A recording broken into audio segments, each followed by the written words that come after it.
YouTube! Welcome to the backstory, where we're trying to get the backstory on indie games, giving a little light to indie game creation stories and a behind-the-scenes look at what it takes to make a game. I'm once again joined by my co-host James. Hey guys. And today we have on Gabe from Dejima Games. Is that it? Yes. That's it. Right. Dejima, yeah. How are you going today? Doing all right. Really happy to be here. Thanks for having me. Good to have All you right, on. no problem. Right. So this is Firegirl, your game made by just the two of you over at Dejima Games. Mostly two of us, but there were 6 people total throughout the course of the project. But Okay. mostly my partner Julian Ribasson in Nancy, France, and myself. We'll get into them more later. Let's get into Okay. the game for now. Alright. Okay. What would you say your inspirations are for this game? It's more like a roguelike. It is somewhat Metroidvania, but there's not a lot of backtracking. That's one place where it's different from a Metroidvania. The big inspirations we had we called it like Contra, Ninja Gaiden, games like that as far as gameplay goes, where you run and gun and you hack and slash and things like that. Also, the Fireman, it's an old SNES game. But also, like visually, I was really inspired by the Saturday morning cartoons look. There's a little bit of Mega Man in there with her. Yeah. And kind of inspired by this sort of childlike fantasy of being a firefighter, and less about actual firefighting. Right. And so more there's like lots of what children imagine a firefighter. yeah, exactly. Lots of red suspenders and lots of there's a fire dog and all that sort of thing. How much work went into like the lore of this game? I'm noticing a lot of stuff happening in the background. Yeah, a bit. Like he and I both have kind of a similar idea about storytelling in games. The lore should just kind of be there, sprinkled in to kind of help everything. But we did as we were working on this game for 3 years, and it started off with very simple ideas, and then they evolved to a little bit more complicated ideas. And at some point, you have to actually put pen to paper and write the story. Like, this is going to happen, this is going to happen, this is going to happen, and at some point, you have to actually put pen to paper and write the story, and you have to say, what's happening. That's when you start getting really specific, and you have to start really making choices about the lore and about, what are the rules in this world and all that sort of thing. All right. Was there anything that you had to cut because you felt it would make it too complicated?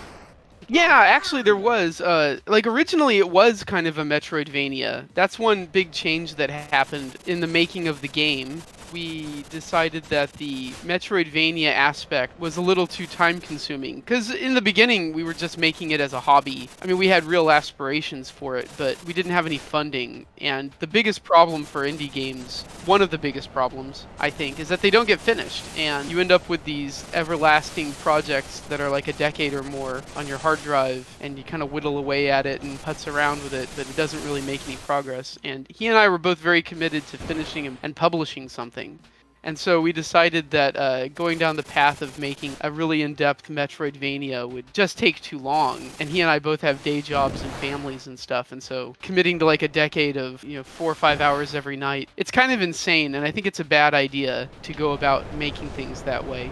But in that version, it was going to be kind of like, if you remember the original Ninja Turtles game on NES, you drive around in the turtle van and then you open up little levels. It was going to be like that. You would drive around in the fire truck and you would open up little levels that each one would be like a little Metroidvania, like a micro Metroidvania experience with backtracking and things like that. We ended up ditching that, but it was in the earliest build when we went to Bit Summit in Kyoto in 2019. That version had the fire truck in it, and people liked it a lot. We really tried to figure out a way to keep the fire truck because we ended up making a really cool looking fire truck, but there just wasn't really a way.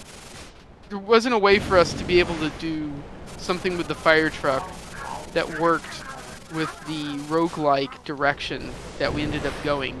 We have some ideas, and you never know, like down the road we might do an update where we come up with some kind of fire truck mini game. But as of publishing the game, that had to be cut. Why did you opt to make these levels with procedural generation instead of hand making them? We didn't know that we were going to get be published by Thunderful and that we would have more resources. So we went into it thinking, it's us two, we need to make something, it needs to be finished in a reasonable amount of time. If you hand make levels, it just takes longer. And that's just a fact. And so when you're, just as a practical thing, coming up with a way to do procedural generation, if you can do it well, then you can have a really good experience, and it gives maximum replayability and variety for the player. So Julian had experience with this with his original game that he had made, Illumin. It's a roguelike and had procedural generation. And so that was the thing that we came up with, like maybe halfway through the project. We're like, oh, let's make this procedural generated, and then that's going to open up so many possibilities.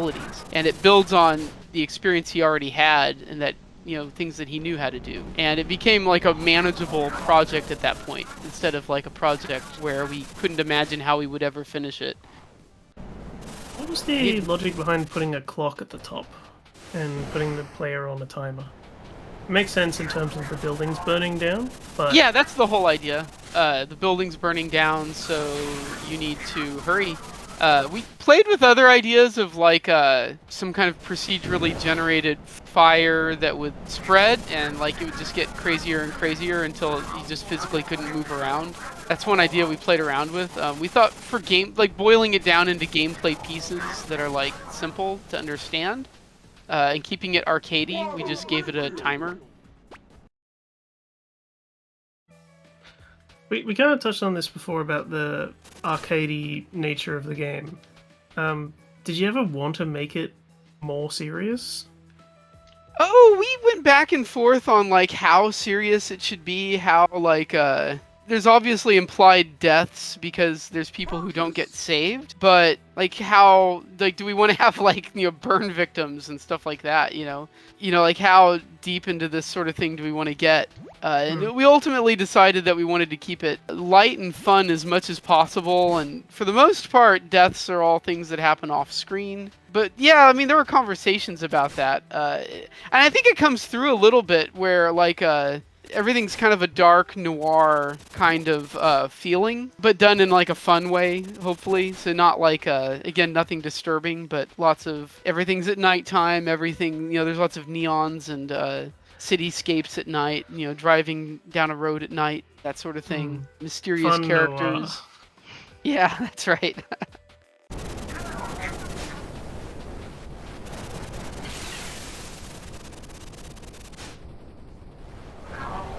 Does the game often put you in situations where it's just like impossible to get out of? That wasn't It's just, impossible. No, not impossible, just like extremely difficult, and then you'll have Yes. the next mission, which is just super easy. Yes. Yeah, totally. Again, we're going to work on, I don't want to get too specific because we're still rolling with the release. It was a choice. Like, we did, this is the game that we believe in. Like, getting to the point where you have upgraded the hose enough and you have learned how it works enough, and then like getting into a situation where previously you definitely would have died, but this time you don't. I mean, for us, that's the thrill, and that's something that we think we don't want to lose in any kind of updates to make it more accessible. We don't want to lose that thrill, because it's just something that for us, like, I can seriously play this game for like, you know, hours at a time, even though I've already played it a lot. And it's just thrilling to like make a jump and I didn't think I could, but because I've figured out like the rhythm for how to hit the jump and the hose at the right time, like suddenly lots of opportunities are available to you for how to get through a level.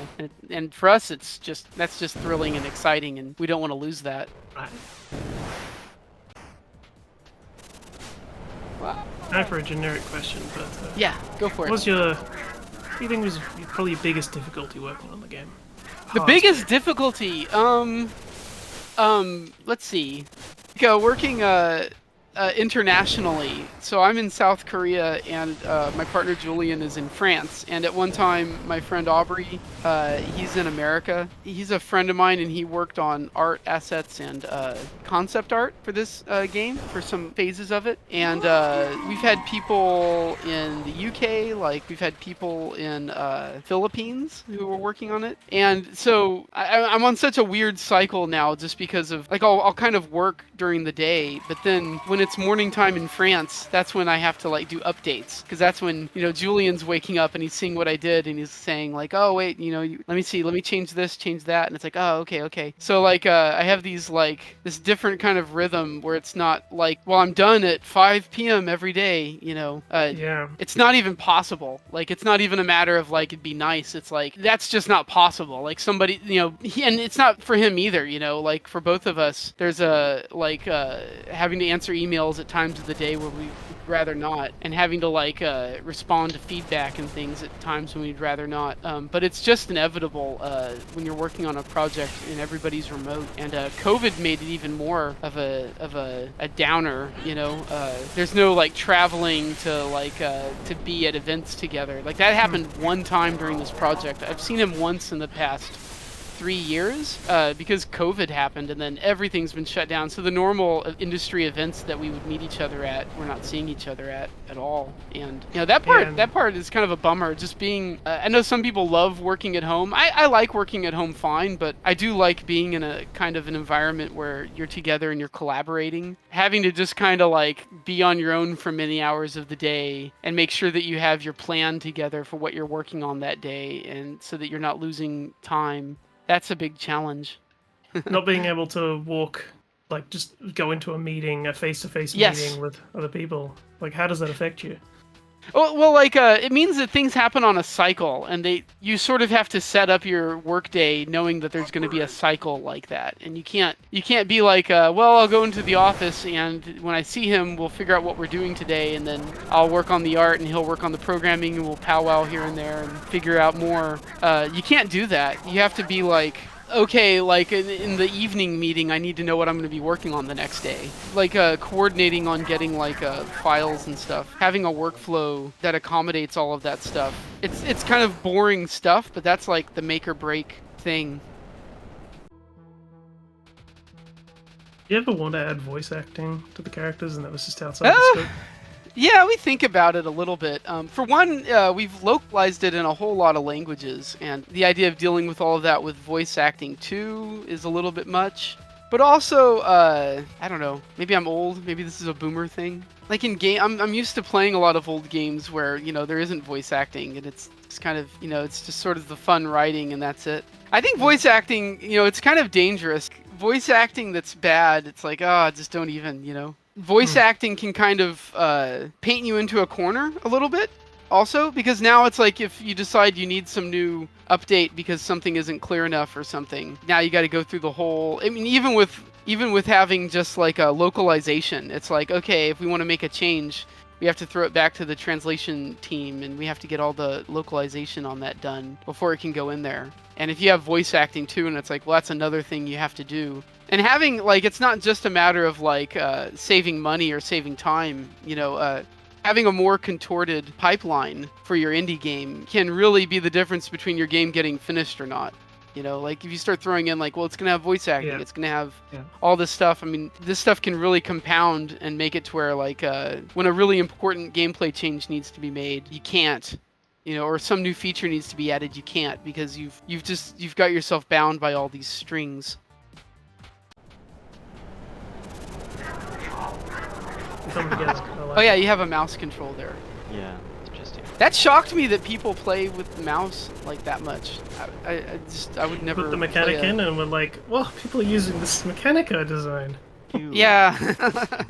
Like weird. yeah, well, like we had to kind of react to some feedback, and it was just an honest, like we had some basic mouse controls, but apparently like a lot of people, you know, play platformers with mouse and keyboard, and that was really making them upset.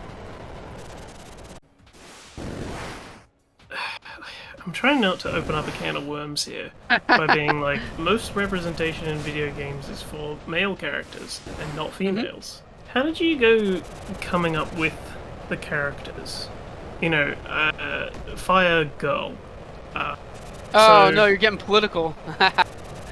No, it was like it was Firegirl from moment one, like for me. Like and it wasn't a political thing. Really, it was like I just sort of imagined like this very childlike fun character spraying a hose and having fun. That's like where the whole thing started, and it branched out from there. And fireman, fire kid, fire, like I'm just playing around with them like fire girl, fire. And I was like, I like that. Is there a fire girl? It turns out there are a couple. They're naughty adult rated tags or whatever. Okay, all right, it's not my fault.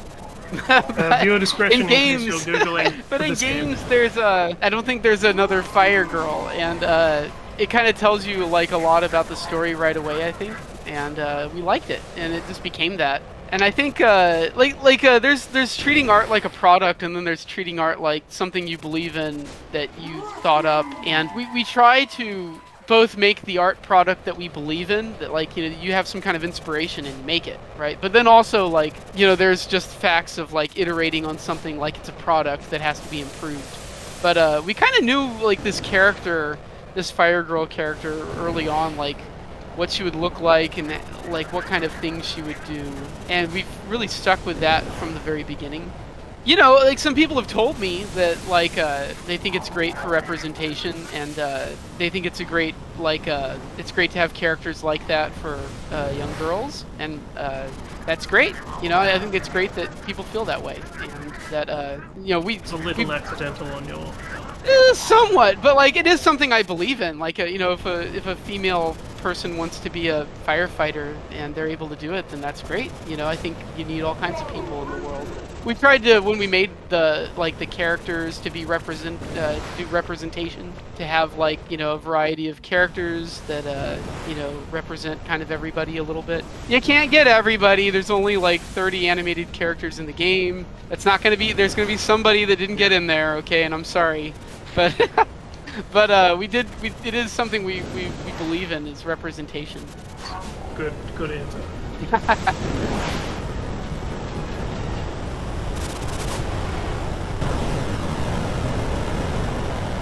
So we're going to wrap it up here. Thank you again for coming on. I really hope you had a good time, Gabe. Thank you very much. It was really cool to be here. Now, down below, you'll see links to support the game and to play it for yourself if you'd like. If you would like your game to be on the show, we have a Google form down below you can fill out, send it to us. Finally, if you like the channel, subs, likes, and comments are always appreciated. And we also have a Discord group. Until then, we'll catch you in the next episode. Cool. Nice. That was a good outro. Yeah, it's better.